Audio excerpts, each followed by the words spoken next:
boqol konton askari oo ka mid noqon doona ciidamada qaranka ee Somaliland ayaa si rasmi ah loogu qaramay magaalada Taleex oo ka mid ah degmooyinka gobolka Sool ciidankan oo watay gaadiid technika oo gaaraya 9 gaari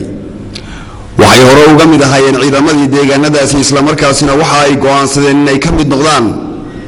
ciidamada qaranka ee Jamhuuriyadda Somaliland sida uu ka dhawaajiyay taliyaha howlgelinta ee ciidamada qaranka Somaliland ee bari محمد سقدي دبقله وحنو دادارن دير وسو jeediyay guud ahaanba ciidamadan oo tilmaamay inay qaataan waajibaadka qaran iyo shuruucda u tala ciidamada qaranka ciidankan oo ciidihii uu taliyuhu qaybta sheegay ka kooban oo u diyaaran maanta halkan inay la qaramoobaan ciidanka qaranka Jamhuuriyadda Somaliland ciidanka qaranku ee waajibaadu leeyahay waxa xil laga saaray yahay xuquuqda uu askariga saylac ka yimi ama ceerigaaba ka yimi ama meel kale ka yimi ciidanka qaranka halkan idin la joogo xuquuqda uu leeyahay ayaa laga bilaabo maanta idinkuna leedihiin wasiir dawlaha nabadeynta iyo horumarinta gobolada bari ee Somaliland Cali Maxamuud Axmed Cali Sandulle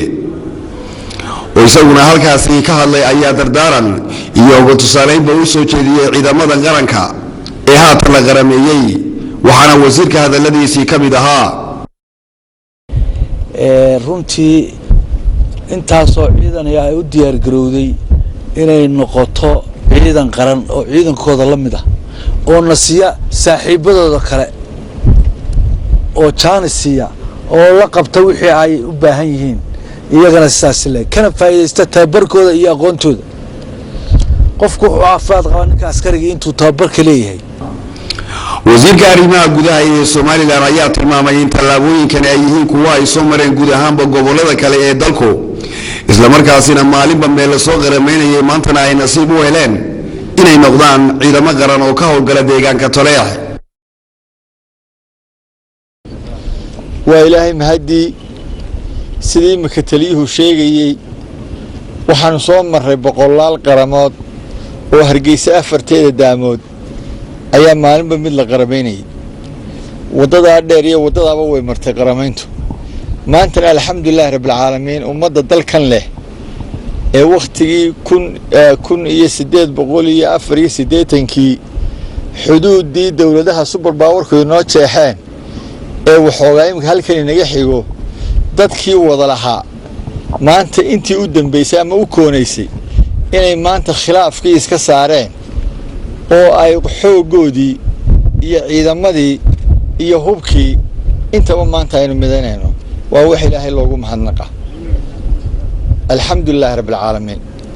waxay talo nolol u tahay shacbigeenan masaakiinta ah waxay nolol u tahay hablaheena iyo hooyooyinkeena iyo walaalaheen wasiirka biyaha ee Somaliland ayaa isaguna waxa uu halkaasi ka tilmaamay in muddadii koobnayd uu hayay xilka wasaaradda biyaha inta tiraba laba jeer uu ka qayb galay ciidamo cusub oo la qarameeyay isla markaasina uu yahay mid aad ugu faraxsan wasiirka madaxtooyada ee Somaliland Xirsi Cali Xaaji Xasan oo halkaasi ka hadlay ayaa waxa uu farta uu ku fiiqay wasiirku in 150 askari iyo in ka badan ba ay diyaar u tahay xukuumadda Somaliland inay hawlgaliso isla markaasina ay qaramayso waxaanu tilmaamay in waajibaadka dhabta ah ee looga fadhiyo ay gutaan waa ku faraxsanahay inaan idinka qayb galno munaasabadan maanta ciidanka lagu qarameynayo waa ku faraxsanahay runtii waana soo dhaweynaynaa garashada fiican iyo garwaaqsigiina aan wax wada qabsano oo aan waxa weeye qaran wada dhisano ciidankuna aslan ciidanka qaranka marka la leeyahay waa astaanta qaranka ciidan hadaanu jirin qaran ma jiro waa asaaska dawladnimada oo dawladnimo tamariso hadaanu jirin waxa weeye ciidan jirin marka waxa qayb ka noqon doontaan dawladnimada waxa astaan u tihiin qarannimada waxa loo baahan yahay in qaybtiina fulisaan inta aanad meel kala gaarin degaankaagan baa loo baahan yahay securitygiisa iyo nabadgelyadiisii inaad sugto sidoo kale waxa uu ammaan badan u soo jeediyey wasiir xirsi cali xaaji xasan ciidamada ku sugan jiidaha hore ee Somaliland gaar ahaan deegaanka Taleex oo uu tilmaamay inay muujiyeen xilkasnimo wadaniyad iyo dad jacayl xirsi cali xaaji xasan oo ka hadlaya arrimahaasina waxa hadaladiisii kamid ahaa oo sida imika deegaankan loogu qiray saraakiishan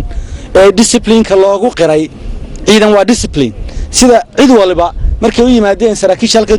joogta ay ugu qireen deegaanku aanu ku mahadinayno ku hambalyeynayno kuna abaal marinayno ayaa idinkana la idinku abaal marin doonaa waxa kasbataan maad